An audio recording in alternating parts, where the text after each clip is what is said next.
Morning guys, sa wakas maganda ng panahon dito sa Tarlac, Capas. Uminit na. Hindi ka ng araw, napakalakas ng ulan kahapon. Usang basa kami. Ayan, maganda na panahon, makapatid na tayo ng damit. Mga kasama ko naglalaro sila. Papapractice ng billiard. May patagilid-tagilid pag nalalaman.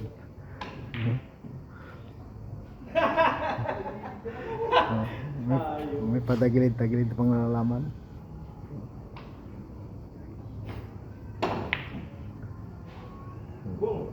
Yung mga service namin dito, ayan lahat pakarami.